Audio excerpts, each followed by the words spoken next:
E depois de uma experiência internacional ao vivo, direto de Portugal, lá na Europa, está aqui ao vivo em nossos estúdios a jornalista piauiense que mora em Lisboa, está de férias em Teresina, Carliete Nunes. Carliete, ao vivo em A Cores, seja muito bem-vinda, uma excelente tarde a você. Obrigada, Lívio, estou muito feliz pela recepção, muito contente de rever tantas pessoas que fizeram parte da minha vida profissional, e muito satisfeita de ver como a Dia TV cresceu e está tudo maravilhoso. Obrigada pelo convite. Estou nervosa. Estamos, que estranho. A gente comentou que estava nervoso, né? Depois de tantos anos de televisão, isso é bom. A gente sente aquele friozinho na barriga ainda. Carliete, agora eu não quero conversar com a jornalista, apenas a jornalista, quero conversar com a pesquisadora em comunicação que está realizando um trabalho de mestrado lá em Lisboa. Quero justamente começar te perguntando, te pedindo uma tarefa difícil. Resume um pouco para a gente a tua pesquisa lá em Lisboa. Pois é, minha vida depois que eu saí da Dia TV deu uma guinada, eu fui para a área acadêmica, mas Legal. Nunca esqueci a redação. Então assim, eu tinha uma outra intenção de fazer uma pesquisa sobre a rotina produtiva nas redações, mas por conta da pandemia e tudo que isso causou, a influência geopolítica dos países, enfim, eu decidi pesquisar fake news, notícias falsas, e as notícias falsas em torno da China, como a China se comportou a partir do surgimento desse vírus, do novo coronavírus, e como as notícias sobre o papel da China na disseminação ou não desse vírus causou para as pessoas, e aí eu estudo um pouco de geopolítica, de que forma foi construída através de notícias falsas, a ideia de que o vírus havia sido criado intencionalmente no laboratório chinês, e que tudo fake news falando que tudo isso era uma estratégia chinesa de dominação econômica, política, enfim, geopolítica, para instalar uma nova forma de política de governo no mundo ocidental, tudo isso de forma muito sutil e às vezes não, capitaneada pelos Estados Unidos, com uma contribuição importante do Brasil. Então, a minha pesquisa é até que ponto essa narrativa, eu não gosto de usar essa expressão, essa narrativa de que a China intencionalmente havia criado o vírus com objetivos políticos, de que forma isso foi disseminado no Brasil, em Portugal e também nos Estados Unidos. O que você está analisando? Vamos falar um pouco do teu corpus de pesquisa. Você está se detendo a publicações em redes sociais, em matérias publicadas em sites? Fala um pouquinho para a gente do que você está analisando concretamente. Olha, é muito difícil como pesquisadora eu receber, por exemplo, uma notícia falsa relacionando China e vírus e afirmar, como uma pessoa que tem um celular e recebe uma mensagem numa rede social, que aquela notícia falsa circulou de forma massiva. É muito complicado. Mas existem hoje agências de checagem de notícias falsas, especialistas, eles estão dentro de grupos que disseminam notícias falsas, eles estão ali desmentindo essas notícias. Então, a minha ponte para definir um corpus é exatamente as agências de fact-checking, de checagem de notícias. Elas fazem já esse trabalho de observar quais são as notícias que estão circulando relacionadas ao vírus. Tiveram várias, mas o meu foco é só o que tem a ver com a China. Desmentem, e aí eu estou analisando exatamente isso. Mas tem um outro foco, que é analisar a fala de figuras públicas relevantes, como Donald Trump, na primeira onda, em 2020, ele era o presidente dos Estados Unidos. Vou até te dar um dado, quando ele utilizou pela primeira vez a expressão vírus chinês, a quantidade de menções com essa hashtag aumentou mais de 900%. Nossa! E aí massificou, de certa forma, a história do vírus chinês. Ele foi seguido por outros atores políticos que o seguiam, como o atual presidente do Brasil. Minha pesquisa também foca como foi que impulsionou a questão do vírus chinês a partir também da fala de figuras políticas relevantes, que no Brasil, no caso, o presidente. Aqui no Brasil nós temos uma experiência de agências que estão fazendo essa checagem de informação no combate às fake news através do site nacional UOL. Mas também é importante nós perguntarmos, Carliete, você já está um tempo considerável lá em Portugal, a tua pesquisa foi influenciada também, foi interferida, sofreu essa ação da pandemia do novo coronavírus, mas até o exato momento, o que já deu para concluir acerca deste assunto que você está estudando lá na Europa? Existe hoje uma guerra geopolítica e ela é anterior à pandemia, ela tem os Estados Unidos de um lado e a China de outro. Os Estados Unidos tentam puxar os países da União Europeia para o lado deles. A gente sabe que a China aí é um dos países que mais tem crescido, inclusive em 2020, ano da pandemia. O único PIB que cresceu foi o da China. Então existe realmente uma guerra hoje em dia capitaneado principalmente pela questão da expansão da internet 5G. Não sei se essa discussão já chegou aqui, a China tem interesse em tomar frente e instalar a internet 5G, principalmente no Brasil. Sim. Então existe uma guerra entre Estados Unidos, União Europeia, que também está nessa guerra, e a China. A China ela tem crescido muito, não só a questão indústria, tudo vem da China, cresce. Todos os produtos, mas a questão da corrida espacial, a China também mandou agora um satélite com internet 6G para o espaço. Então, assim, a gente não pode falar em Guerra Fria, uma nova Guerra Fria, mas com certeza está havendo um movimento aí bem importante que tem os Estados Unidos de um lado e a China de outro. E essa pandemia é uma hipótese, eu ainda não terminei a minha pesquisa, mas essa pandemia potencializou e foi vista pelo presidente dos Estados Unidos como uma situação importante para que eles colocassem a China como uma vilã, uma espécie de vilã. Não existe hoje, aqui eu não estou defendendo a China, não existe hoje nenhuma evidência de que esse vírus foi criado lá. Mas a China não foi transparente, isso é fato, ela não foi transparente no início do surto, lá em dezembro de 2019, quando o vírus se espalhou pelo mercado de Wuhan. Muitos médicos na época que alertaram para o risco do novo coronavírus foram silenciados, sim, de forma que a gente pode afirmar sim, que a China contribuiu e muito para facilitar essa disseminação aí de notícias falsas relacionando.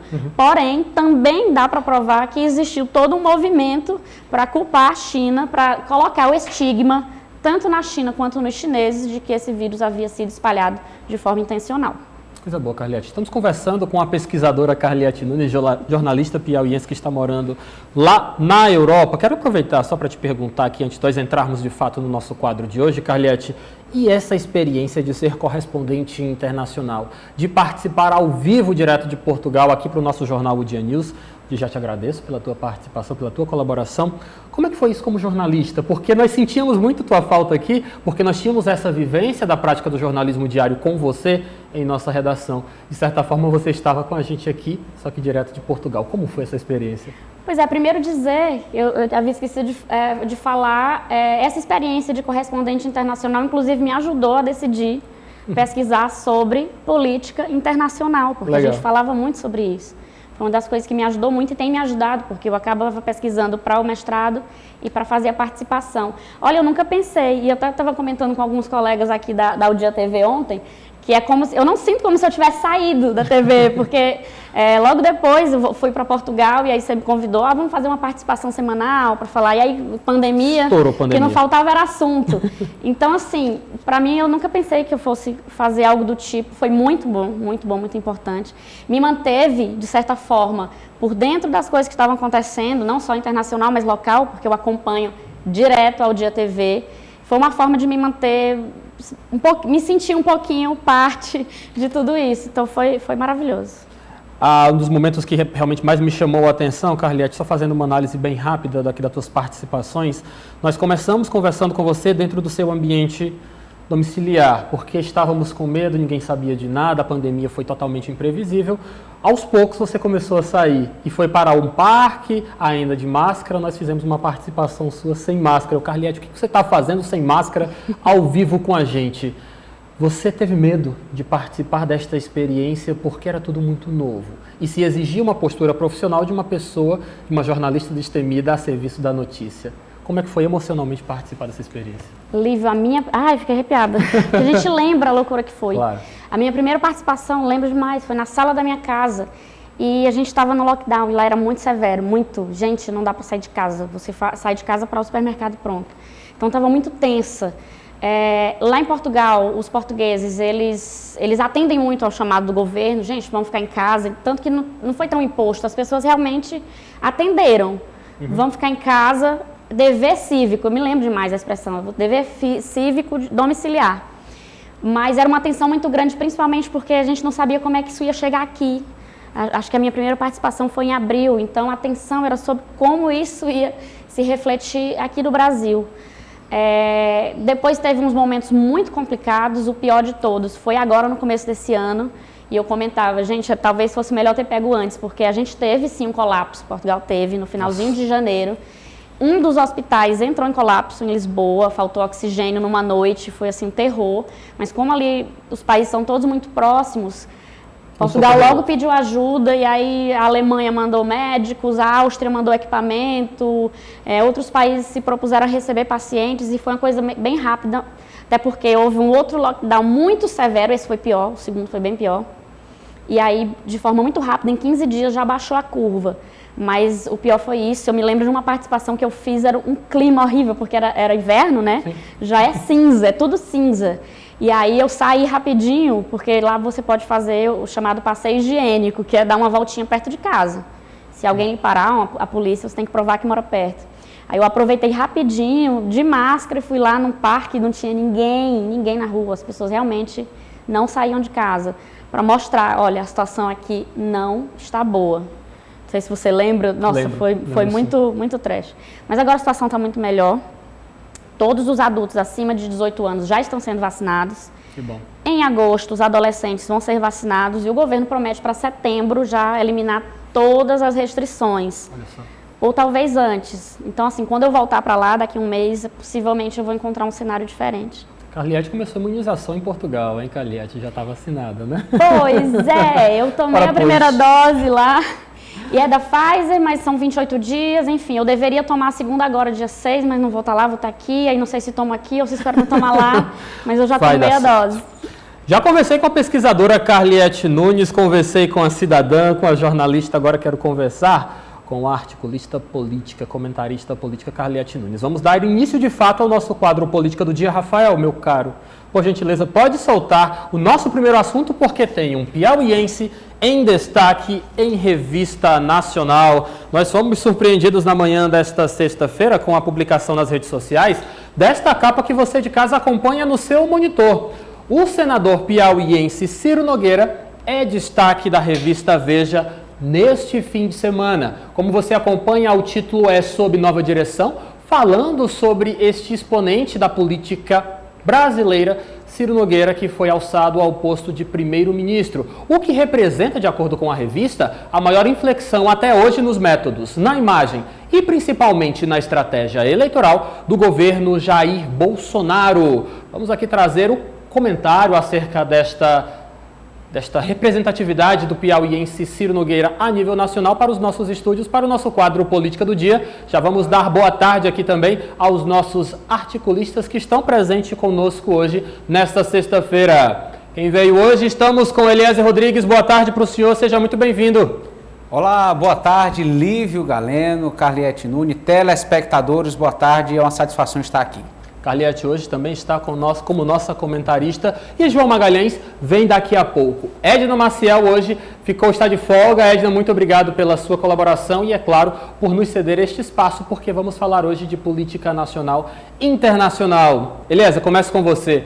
Ciro na capa de uma das revistas mais importantes, de maior repercussão aqui no Brasil. Como é que você acompanha? De certa forma, a revista Veja está fazendo toda uma trajetória de Ciro Nogueira até o exato momento. Mas é importante também elencar que essa trajetória de Ciro está sendo apontada também com os relacionamentos dele com o poder. Tivemos aí uma construção da narrativa de Ciro até o exato momento. Desde a participação, a intimidade com Luiz Inácio Lula da Silva, com Dilma Rousseff, com Michel Temer, agora com Jair Bolsonaro. Como é que você, Eliezer, observa esse destaque a Ciro Nogueira? Lívio, esse é o comportamento histórico, até já bem conhecido, dos partidos de centro. Tradicionalmente se alinham a quem está no governo, com esse objetivo maior de ter acesso a espaços de poder, a ter uma certa autonomia em relação ao direcionamento dos recursos públicos. Agora veja um impacto maior dentro da ideologia de governo do presidente Bolsonaro. A princípio, um governo eleito com a proposta de se apresentar como extrema-direita, agora se comporta como centro-direita. É uma mudança significativa, é a incorporação de uma nova forma de fazer política, a princípio até combatido, nova na perspectiva que ele defendia em 2018. Agora assume essa estratégia de formalizar alianças por meio aí de troca de cargos, de cessão de espaços importantes na estrutura do governo federal. Para nós, o senador Ciro é uma liderança próxima, conhecida, é um conterrâneo, mas quando vemos ele no cenário nacional, precisamos entender que é um expoente do Centrão. É a entrada do Centrão, mais do que nunca, fortemente no governo Bolsonaro. Isso, certamente, com perspectivas eleitorais. Já relatamos aqui a força eleitoral que tem demonstrado esses partidos de centro, não chegam com esse poder de negociação à toa, realmente, nas urnas, comprovam que tem essa alta capacidade de captação de votos, o que atrai qualquer candidato ou pré-candidato a uma disputa majoritária, principalmente a nível nacional. Então, vejo dessa forma e também quero destacar que o mais importante é que, de alguma forma, isso resulte em benefícios para o Piauí, que não se trate apenas de uma política de tomar lá da cá, mas que a população que alimenta expectativas em ver um piauiense em um espaço importante no cenário nacional, que a população seja correspondida nesse sentido. Carlete, eu passei para você realmente um PDF que já começa a circular nas redes sociais e também nos aplicativos de troca de mensagem, que mostra na íntegra esta reportagem de capa da Veja. Como eu disse já no início da participação de hoje sobre este assunto, a revista Veja constrói todo um relacionamento de poder de Ciro Nogueira com os últimos presidentes brasileiros. Minha pergunta é a seguinte para você: você acredita que já dá para se colocar em pratos limpos, para se ter com uma maior clareza quem está na mão de quem? É Ciro que está na mão de Bolsonaro ou o contrário, Carliete? Elívio, pegando aí essa reportagem da Veja, isso prova que o Ciro realmente não tem vocação para ser oposição. A gente observa que o Ciro e o Bolsonaro eles têm uma relação muito próxima. A maior parte do tempo que o Bolsonaro esteve na Câmara Federal, ele era deputado federal pelo mesmo partido do Ciro, eles são velhos companheiros. Eu me lembro que teve eu não vou lembrar se foi 2010 ou 2014, em que o Ciro Nogueira e o Jair Bolsonaro, deputado, tiveram uma discussão pública durante a Convenção Nacional do PP, em que se decidiria se o PP iria apoiar, na época, Dilma Rousseff ou se teria candidatura própria. E Bolsonaro tinha intenção de ser, já naquela época, o candidato a presidente pelo Partido Progressista, que era como se chamava naquele período. Houve uma discussão pública, porque a defesa de Ciro era apoiar o PT, e aí Bolsonaro saiu com muita raiva lá da Convenção Nacional, numa briga pública com o então presidente do partido, que já era o Ciro Nogueira. Então, assim, o que eu observo desse movimento, eu diria que é um marco no governo Bolsonaro, porque a gente sabe que o Centrão, capitaneado pelo Arthur Lira, atual presidente da Câmara Federal, já tinha, de certa forma, o controle orçamentário do governo federal, através de emendas, através daquele orçamento lá secreto. Mas a gente percebe que com Ciro Nogueira, um dos principais líderes do Centrão, assumindo o principal ministério, que muita gente diz que seria uma espécie de primeiro-ministro, o Centrão também assume não só o controle orçamentário, mas o controle da articulação política do governo Bolsonaro. E isso demonstra muitas coisas. Uma delas, o quão enfraquecido está o atual governo de Bolsonaro e dependente do apoio dos políticos do Centrão. Mas como todo mundo que discute política, como todos os articuladores dizem, o Centrão não se compra, o Centrão se aluga. Então, assim, enquanto Bolsonaro estiver na presidência e for interessante para esses políticos estar junto com ele, eles estarão. Porém, a gente tem que lembrar que a cada nova pesquisa, o governo federal vem sendo pior avaliado, e se isso continuar até o ano eleitoral de 2022, a gente pode vislumbrar aí uma mudança, uma guinada na postura do Centrão. Resta saber se vai dar tempo de se dissociar dessa imagem para fins eleitorais, Lívio. Essa é a grande dúvida. Dona Carliete, a senhora não me respondeu. Quem está na mão de quem? O governo Jair Bolsonaro está na mão do Centrão ou o Centrão que está na mão do governo Jair Bolsonaro? O governo Jair Bolsonaro está cada vez mais enfraquecido e dependendo desse apoio do Centrão para sobreviver politicamente. Concorda, João Magalhães? Seja muito bem-vindo. Boa tarde para o senhor. Olá, Lívio Galeno. Boa tarde para você, boa tarde para a Carliete, para a Eliezer, para o telespectador da Aldia TV. Concordo sim, aí diria até que hoje, com essa chegada de fato do Centrão na Casa Civil, que é o principal ministério, né, da estrutura do governo federal, Jair Bolsonaro faz o seu maior ponto de inflexão no que diz respeito àquelas narrativas que ele já vinha colocando de nova política. Agora, eu diria também que essa chegada, de fato, do Centrão no governo, ela é praticamente a última chance do presidente Jair Bolsonaro ter um clima de estabilidade com o Congresso. O presidente, claro, sempre fez alguns movimentos contrapondo o Supremo Tribunal Federal, enfrentando o próprio Congresso em alguns momentos. Contra a oposição, ele sempre faz discursos diariamente, mas agora, com a chegada do Centrão, a gente tem aquela característica. Agora são políticos profissionais lidando com outros políticos profissionais. Então, isso tende, num cenário meio que otimista, a dar uma paz, uma estabilidade que o governo Jair Bolsonaro precisa para tentar avançar nas pautas que são de interesse do governo lá no Congresso. E essa paz no cenário político, que deve chegar, pelo menos é o que se espera. Quando o presidente Jair Bolsonaro coloca lá o senador Ciro Nogueira para lidar diretamente na articulação política, o que Jair Bolsonaro quer é paz, é estabilidade, porque é um político que fala a mesma língua dos outros políticos. Então, isso pode gerar um cenário positivo para o governo, porque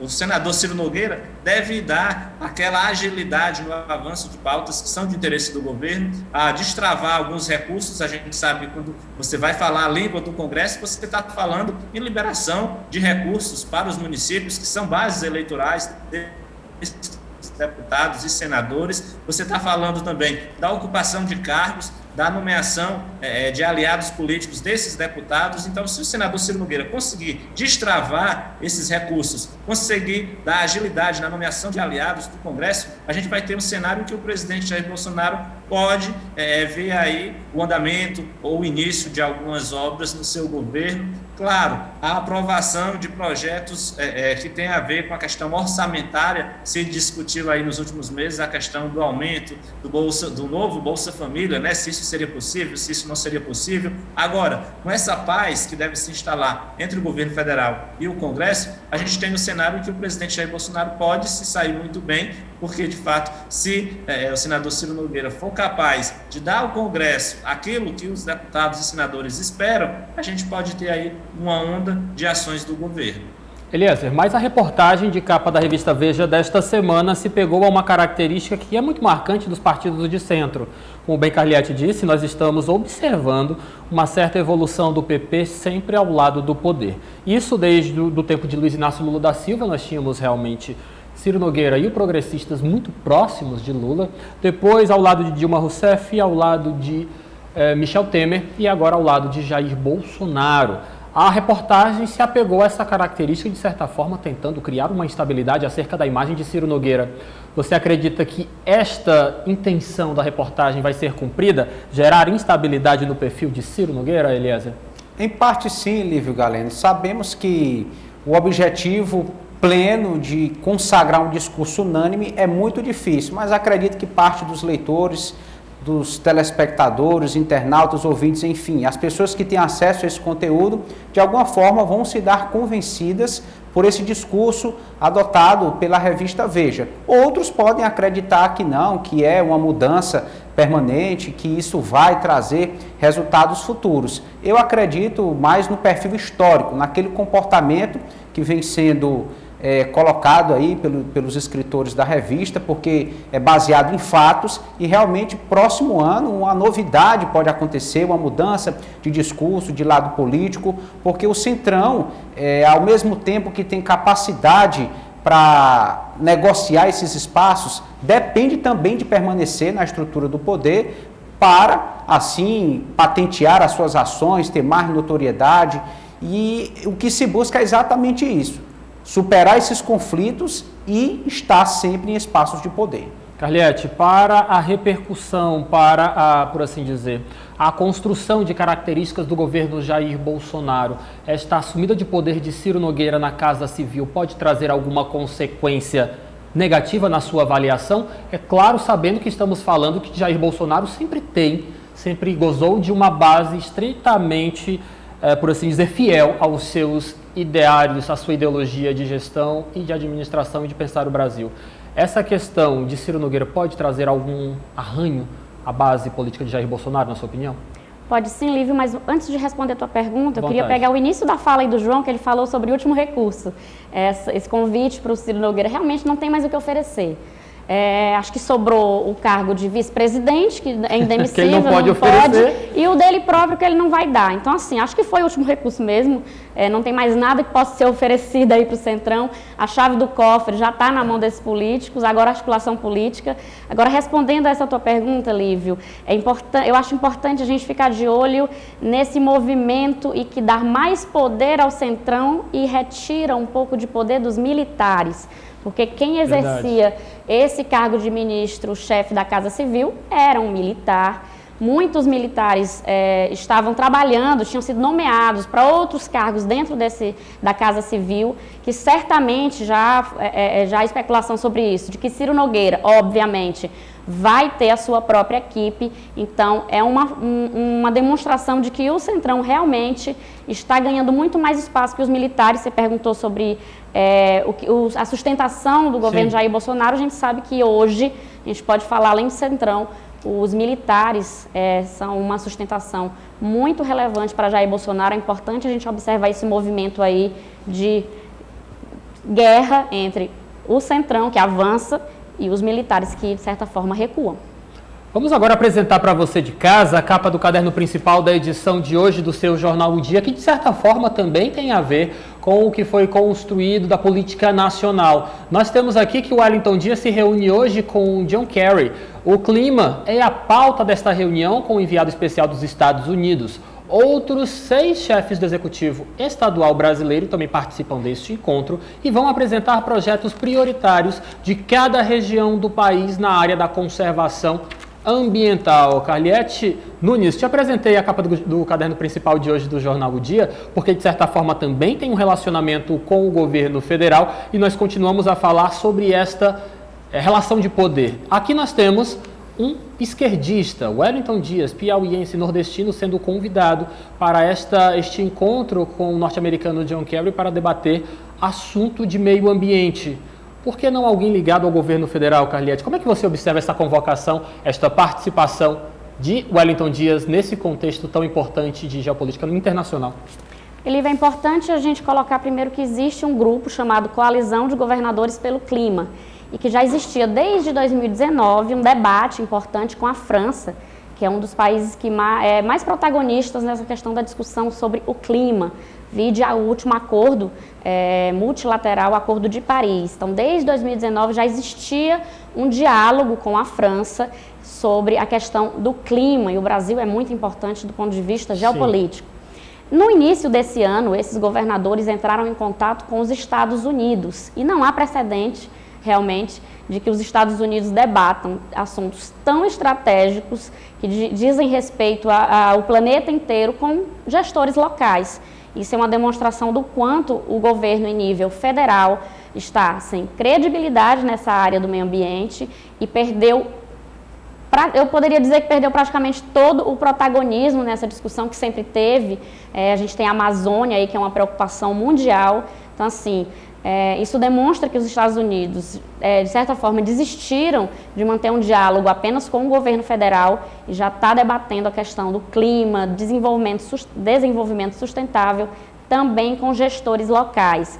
É importante a gente perceber quem é a pessoa que vai ter essa reunião hoje, no final da tarde, com os governadores. Ele é o secretário para assuntos sobre meio ambiente, tem uma cadeira no Conselho de Segurança dos Estados Unidos, John Kerry. É uma figura muito importante e estratégica para o governo do Joe Biden, o atual presidente dos Estados Unidos, e é muito sintomático que uma figura tão relevante vá ter hoje uma reunião com os governadores representantes desse fórum aí, Coalizão de Governadores para o Clima. Isso demonstra o quanto o diálogo com o governo federal está enfraquecido nesse quesito meio ambiente. João Magalhães, a gente sempre comenta aqui no quadro Política do Dia, não há possibilidade de um espaço não ocupado na política ficar assim vazio, hein, João? Exatamente, a gente volta aí a essa frase. quando há um espaço vazio na política, alguém vai lá e ocupa. Esse espaço é exatamente o diálogo, ao espaço do diálogo aí que os Estados Unidos tinham até o ano passado, né, com outro presidente lá, com o governo federal. A gente lembra que a pauta, por exemplo, das queimadas na Amazônia, a própria pauta do Ministério do Meio Ambiente no Brasil, é bom lembrar que Ricardo Salles, que agora é ex-ministro do Meio Ambiente, ele tinha uma agenda que era muito criticada do ponto de vista internacional. Os países não entendiam por que ele estava lá no Ministério do Meio Ambiente se ele tinha uma agenda, um histórico de atuação contra as questões ambientais e as questões sustentáveis. Com isso, os governadores, dos governadores estaduais aqui no Brasil tiveram essa sacada de tentar contato lá com o novo governo americano e, de fato, essa conversa agora chega nesse ponto de hoje, em que o representante americano conversa com 6 governadores brasileiros. Além de Wellington Dias, tem o João Dória, que é governador de São Paulo, tem o Eduardo Leite, governador do Rio Grande do Sul, entre outros governadores, que ocupam exatamente esse espaço. O governo federal não teve condições de ocupá-lo, porque tem uma agenda ambiental que é vista no exterior como antiambiental. Então, os governadores aproveitaram essa falta de capacidade de diálogo do governo federal para tomar esse espaço para si e vão apresentar projetos nessa área do meio ambiente, claro, pedindo também recursos para cuidar aí das suas matas, para tratar de investimentos, né? Essa pauta verde, ela tem a ver diretamente com a economia. E os governadores, claro, buscam recursos, buscam financiamento, buscam projetos de investimentos que têm a ver com essa área ambiental, com a sustentabilidade. É bom lembrar que o Piauí, inclusive, se destaca nisso porque tem as condições técnicas favoráveis para energias renováveis, tem também vários outros segmentos que podem ser aproveitados aqui no Piauí com investimentos nessa área ambiental. Então, de fato, não existe espaço vazio na política. Quando um espaço lá está sem ser ocupado, alguém fica lá com tem a iniciativa de ocupá-lo com uma determinada agilidade. E é bem isso que representa esse contato, esse diálogo entre os governadores brasileiros e o governo norte-americano. Eliezer Rodrigues, mais um momento de ascensão internacional de um esquerdista, oposição direta ao governo Jair Bolsonaro. Pode realmente trazer preocupação para o Palácio do Planalto, Eliezer, na sua opinião? No sentido político, sim, Lívio. No que diz respeito à questão administrativa, a ausência é sentida logo no primeiro momento. Com perspectivas políticas, acredito que desagrega também para o governo não ter representantes, não ter protagonismo em pautas, em agendas, em deliberações tão importantes. Vemos aí a dimensão internacional que tem elevado as questões do clima e não é para menos. Nós sabemos que os sistemas são todos integrados e que cada um precisa fazer a sua parte em prol do clima, de tudo aquilo que envolve a natureza no seu sentido mais amplo. Então, a ausência do governo federal é sentida, é debatida nesse momento, e no que diz respeito à estratégia política, se perde também e se dá espaço logo aos opositores. Exatamente por isso que os colegas já têm repetido, não existe vácuo de poder. À medida que alguém não ocupa, não traz um resultado efetivo, outro já vem e se coloca à disposição para ali liderar um processo. Nesse caso, o governador Wellington Dias tem se destacado muito bem como coordenador do Fórum de Governadores do Nordeste, também do Consórcio de Governadores do Nordeste e do Fórum de Governadores do Brasil.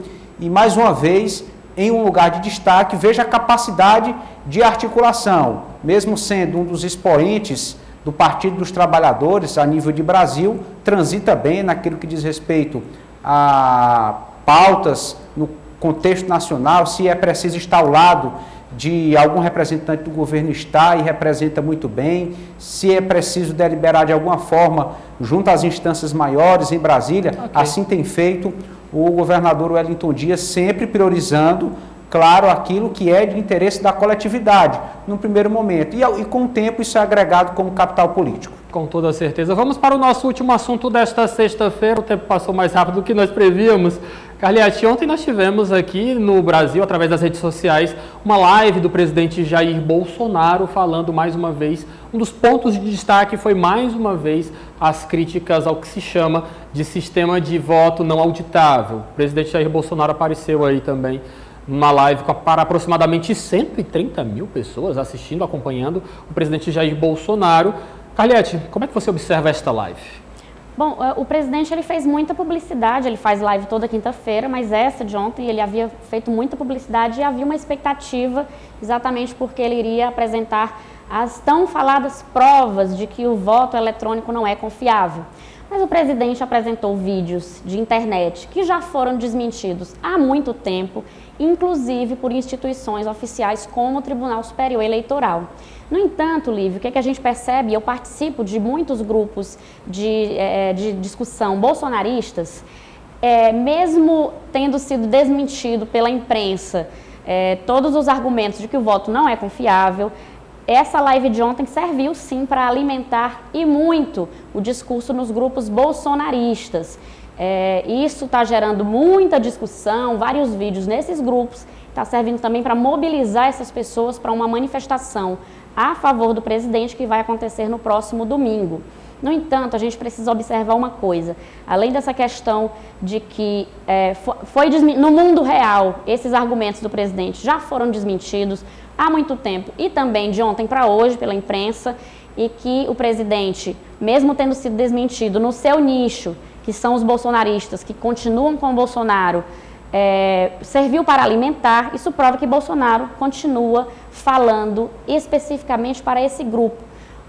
Seria uma estratégia de manter o grupo das pessoas que seguem Bolsonaro unidas em torno de narrativas que ele defende, mas que no próximo ano ele vai precisar expandir de alguma forma, com algum discurso que una mais eleitores. Isso porque a gente percebe que Bolsonaro, nas pesquisas de intenção de voto, tem ficado com esse percentual, basicamente, de bolsonaristas que o seguem, independente das atitudes do presidente, mas que para ganhar a eleição, ou pelo menos ir para o segundo turno, ele vai precisar expandir esse discurso e falar para mais pessoas. Uma outra coisa que a gente precisa chamar a atenção é que há especulação de que os ministros do Supremo Tribunal Federal, e desses 3 fazem parte da Corte do Supremo, do Superior Tribunal Eleitoral, TSE, Tribunal Superior Eleitoral, desculpa, reagiram com muita preocupação a essa live onde foram colocadas provas mentirosas sobre supostas irregularidades na votação eletrônica. Nomeadamente os ministros Barroso, Alexandre de Moraes e Edson Fachin, que fazem parte do Tribunal Superior Eleitoral. E eles prometem atitudes mais enérgicas para responsabilizar Bolsonaro sobre acusações, até o momento, falsas, de que o voto eletrônico, e que já é auditável, não inspira segurança. Lívio. Ok, Carliete, queria ter mais tempo, mas por hoje vamos ficando por aqui. Prazer te receber. Boa tarde para você. Volte mais vezes, tá? Tá bom. Valeu, João. Boa tarde para você. Bom trabalho. Não ouvi o João, mas o João tá parecendo o chefe, hein, Eliezer? Tá aqui na cadeira dele, muito bacana. João, você é bacana. Quero ser você quando eu crescer, viu? Obrigado, João. Bom trabalho para você, Eliezer. Bom descanso, boa tarde, até segunda-feira. Boa tarde, Lívio. Boa tarde aos colegas e telespectadores. Até segunda-feira. Valeu, gente. Obrigado. Política do dia.